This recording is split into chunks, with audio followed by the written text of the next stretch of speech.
Assalamualaikum anak-anak soleh Salman Al-Farisi. Bagaimana kabar kalian hari ini? Semoga kalian semua selalu sehat dan tetap bersemangat untuk mengikuti pembelajaran kita hari ini.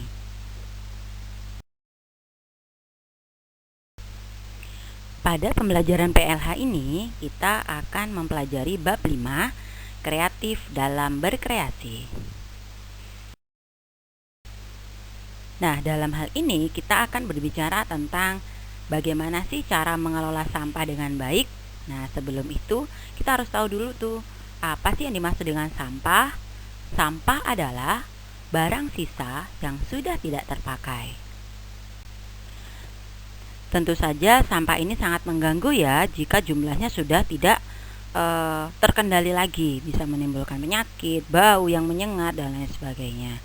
Nah, dalam beberapa hari sampah-sampah tersebut memang dapat menyatu dengan tanah karena telah diuraikan oleh makhluk-makhluk kecil yang disebut mikroorganisme.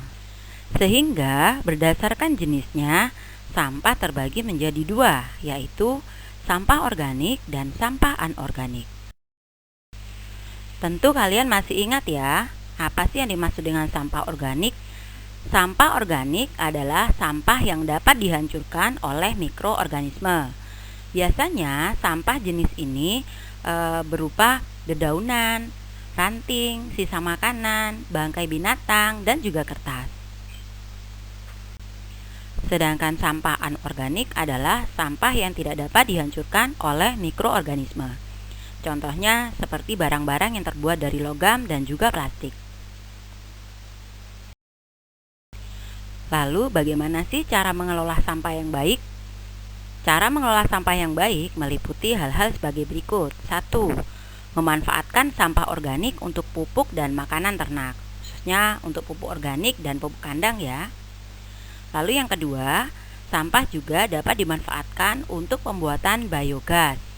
Nah, apa sih biogas itu?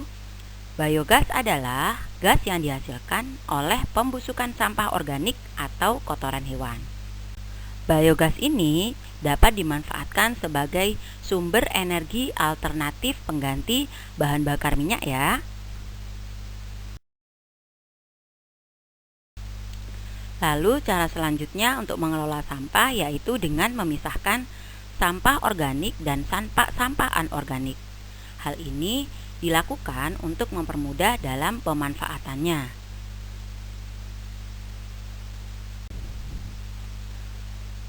Setelah kita mengelolanya dengan baik, tentu saja kita juga akan mendapatkan keuntungan dari sampah. Untuk mendapatkan keuntungan dari sampah, kita harus melakukan tindakan yang disebut dengan recycle atau memanfaatkan kembali.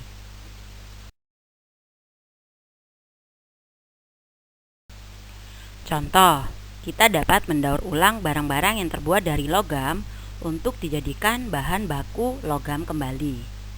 Yang kedua, mengolah sampah plastik menjadi barang-barang yang bermanfaat kembali, seperti ember, tali plastik, kantong plastik, dan lain sebagainya. Selain itu, sampah plastik juga dapat dimanfaatkan untuk membuat barang-barang kerajinan tangan yang bisa bernilai ekonomis ya, seperti kap lampu, kotak pensil, tempat pensil, vas bunga, pot, dan lain sebagainya. Kita juga dapat mengolah sampah kertas menjadi bahan dasar kertas dan mengolah kaleng-kaleng bekas susu, minuman, dan kaleng kue diolah menjadi barang-barang seperti panci, wajan, dan loyang kue. Selain itu, kita juga dapat memanfaatkan kain perca untuk membuat kebutuhan barang seperti taplak meja, serbet makan, tempat sisir, dan lain sebagainya. Tentu saja pemanfaatan untuk pembuatan barang-barang tersebut membutuhkan kreativitas ya. Bagaimana? Mudah bukan untuk dipahami ya? Semoga pembelajaran kita kali ini membawa banyak manfaat dan kalian diberi kemudahan untuk memahami materi yang sudah Ustazah sampaikan. Sekian pembelajaran kita hari ini. Terima kasih atas perhatian kalian semua. Wassalamualaikum warahmatullahi wabarakatuh.